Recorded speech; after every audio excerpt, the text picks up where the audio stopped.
श्री कृष्ण कहते हैं, जीवन में निर्णय लेने के लिए मन को शांत और बुद्धि को स्थिर रखना आवश्यक है और इसके लिए सबसे पहला कदम है क्रोध पर नियंत्रण।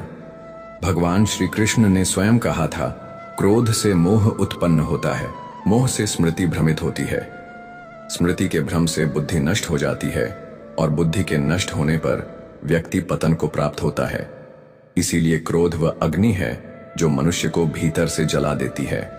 यह न केवल अपने लिए हानिकारक होता है, बल्कि यह हमारे संबंधों को, निर्णयों को और जीवन के उद्देश्य को भी प्रभावित करता है। जब व्यक्ति क्रोधित होता है तो वह ऐसे कटु शब्द बोल देता है जो सामने वाले के दिल को चीर देते हैं। यही शब्द फिर रिश्तों को तोड़ देते हैं और आत्मग्लानि को जन्म देते हैं। गुस्से में व्यक्ति केवल सामने वाले को नहीं, स्वयं को भी दुखी करता है। अब यह प्रश्न उठता है कि जब क्रोध इतना हानिकारक है तो इसे शांत कैसे किया जाए। इसका समाधान भी श्री कृष्ण ने हमें दिया है।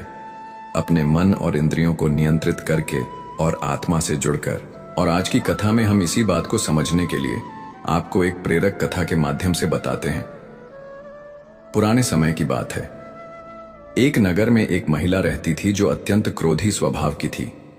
वह किसी भी छोटी सी बात पर बहुत ज्यादा उत्तेजित हो जाती थी और क्रोध में वह यह भी नहीं देखती थी कि सामने कौन है, छोटा है या बड़ा।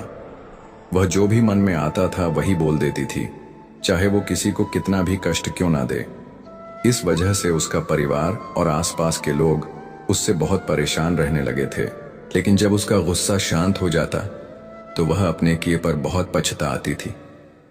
उसे लगता था कि काश वो अपने गुस्से को काबू कर पाती। उसने कई बार कोशिश भी की, पर हर बार असफल ही रही। मित्रों, भगवान श्री कृष्ण कहते हैं, यदि मन पर नियंत्रण नहीं है तो जीवन कभी सुखी नहीं हो सकता। उसी नगर में एक दिन एक ज्ञानी संत पधारे। महिला ने जाकर संत को अपनी समस्या सुनाई और उनसे विनम्रता पूर्वक निवेदन किया, महाराज, मैं अपने गुस्से के कारण हर किसी को दुख देती हूं। कृपया ऐसा कोई उपाय बताएं जिससे मेरा मन शांत हो जाए। संत ने उसे ध्यान से सुना और उसे एक छोटी सी कांच की बोतल देते हुए बोले, इसमें एक विशेष औषधि है। जब भी तुम्हें गुस्सा आए तो इस दवा की कुछ बूंदें अपने मुंह में रख लेना और जब तक तुम्हारा क्रोध शांत ना हो जाए उसे निगलना मत। महिला ने उनकी आज्ञा का पालन किया और हर बार जब उसे गुस्सा आता तो वो उस दवा को मुंह में रख लेती और शांत हो जाती। कुछ ही दिनों में उसमें बहुत बदलाव दिखने लगा। एक सप्ताह बाद वह महिला बहुत प्रसन्न होकर संत के पास पहुंची और बोली, महाराज, आपकी दवा ने तो कमाल कर दिया। मैं अब बहुत शांति महसूस करती हूं। संत मुस्कुराए और बोले, बेटी, वो कोई औषधि नहीं थी, बस सामान्य जल था। तुम्हारी चुप्पी ही तुम्हारी औषधि थी। जब तुम बोलती नहीं थी तो किसी को आहत नहीं करती थी और तुम्हारा गुस्सा भी खुद ब खुद ठंडा हो जाता था। मित्रों, भगवान श्री कृष्ण कहते हैं, चुप रहना हर बार कमजोरी नहीं बल्कि सबसे बड़ी शक्ति होती है। जब हम अपने शब्दों को नियंत्रित करते हैं तो हम अपने जीवन को नियंत्रित कर लेते हैं। अब हम आपको एक और प्रेरक प्रसंग बताते हैं जो दृष्टिकोण यानी नजरिए से जुड़ा है। प्राचीन काल में एक गरीब शराबी का परिवार था जिसमें उसके 2 बेटे थे। मां का देहांत पहले ही हो चुका था। दोनों बच्चे अपने पिता की आदतों से बहुत दुखी रहते थे। जब वे बड़े हुए तो पिता की मृत्यु हो गई। बड़ा बेटा पिता की ही राह पर चल पड़ा, नशे में डूबा रहता और काम से जी चुराता, जबकि छोटा बेटा मेहनत से पढ़ाई करता गया और आगे चलकर समाज में एक सम्मानित व्यक्ति बन गया। लोगों को यह देखकर बहुत आश्चर्य होता था कि एक ही घर के 2 बच्चे, एक जैसा माहौल, लेकिन 2 बिल्कुल विपरीत रास्ते। किसी दिन किसी ने बड़े बेटे से पूछा, तुमने अपने जीवन को क्यों बर्बाद कर लिया? उसने जवाब दिया, मेरे पिता शराबी थे, हमेशा मारपीट करते थे, मैंने वही देखा तो वही बन गया। फिर लोगों ने छोटे बेटे से पूछा, तुम इतने सफल कैसे बन गए? उस युवक ने विनम्रता से उत्तर दिया, मेरे पिता शराबी थे, इसीलिए मैंने ठान लिया कि मैं ऐसा नहीं बनूंगा। मैं कुछ ऐसा करूंगा जिससे मुझे और दूसरों को गर्व हो। इसलिए मैं पढ़ा, मेहनत की और आज मैं एक सफल इंसान हूं। दोस्तों, हमें परिस्थितियों को सकारात्मक सोच के साथ देखना चाहिए। हर इंसान की जिंदगी में उतार चढ़ाव आते रहते हैं, लेकिन हमें यह नहीं भूलना चाहिए कि हर कठिन परिस्थिति अपने साथ कोई न कोई सीख लेकर आती है। अगर हम हालात को सकारात्मक दृष्टिकोण से देखेंगे तो हम न केवल मानसिक रूप से मजबूत बनेंगे बल्कि जीवन में अच्छे परिणाम भी पाएंगे। अगर हम अच्छा सोचेंगे तो लोगों का भी अच्छा ही होगा।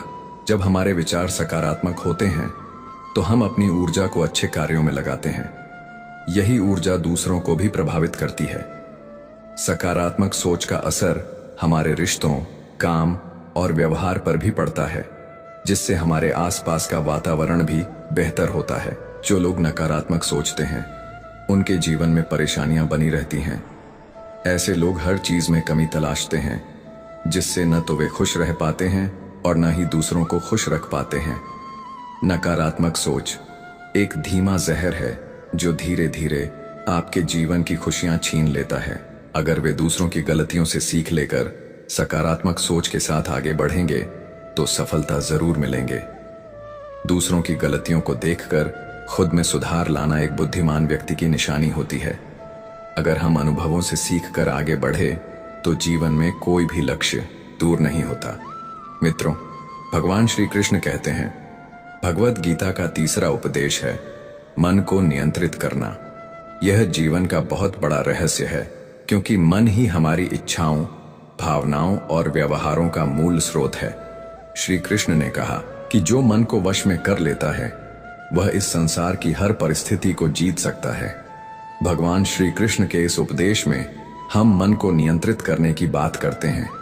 उन्होंने यह स्पष्ट किया है कि मन बहुत चंचल होता है, लेकिन यदि हम उसे साध लें तो वह हमारी सबसे बड़ी शक्ति बन जाता है। यह आत्म अनुशासन का सर्वोत्तम उदाहरण है।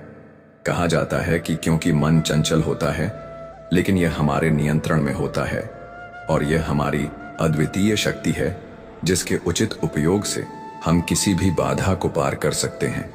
मन एक रथ के घोड़े की तरह है। यदि लगाम आपके हाथ में है तो वह आपको मंजिल तक पहुंचा सकता है, अन्यथा वह आपको गड्ढों में गिरा सकता है।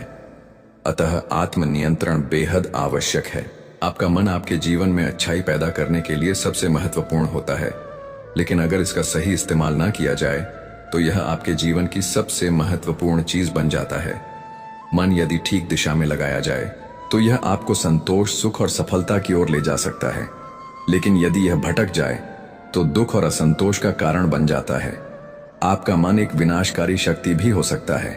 अगर आप अपने विचारों पर नियंत्रण नहीं रखते तो वही मन जो आपको ऊपर उठा सकता था वही आपको नीचे गिरा देता है। यह दो धारी तलवार की तरह है जिसे समझदारी से चलाना पड़ता है। इंसान सोचता है कि अगर वो अलग अलग चीजों के बारे में सोचता रहेगा तो वो हमें आने वाली हर मुश्किल और परेशानी से बचा लेगा, लेकिन ऐसा नहीं होता। अत्यधिक विचार करना कभी कभी समाधान से ज्यादा समस्या पैदा करता है। चिंतन और चिंता में फर्क समझना जरूरी है।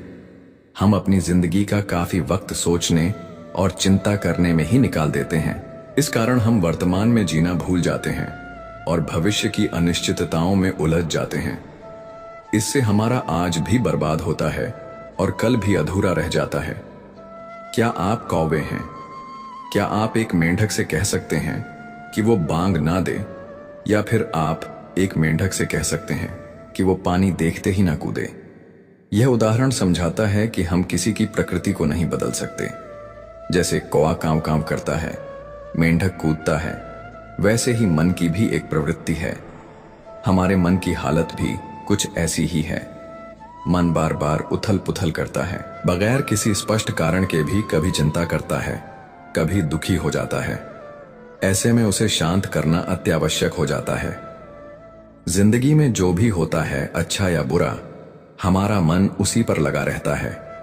मन अतीत की बातों में अटका रहता है या भविष्य की कल्पनाएं करता है, पर वर्तमान में ठहरना भूल जाता है। वो बांध क्यों देने लगता है? मेरा मतलब है, चिंता करना और परेशान होना कोई बुरी बात नहीं है, लेकिन मन में परेशानी की लपटें उठने लगती हैं। थोड़ी बहुत चिंता स्वाभाविक है, पर जब यह हद से बढ़ जाती है तो यह मानसिक और शारीरिक स्वास्थ्य पर भी असर डालती है। कभी कभी मुझे लगता है कि हम में से कई लोग सिर्फ चिंता करने के लिए ही जीते हैं। उनकी दिनचर्या चिंता से शुरू होती है और उसी पर खत्म हो जाती है, जैसे उनकी जिंदगी का उद्देश्य ही यही हो। सारी परेशानियां, दर्द और दुविधाएं अक्सर हमारे मन की बनाई हुई कहानियां होती हैं।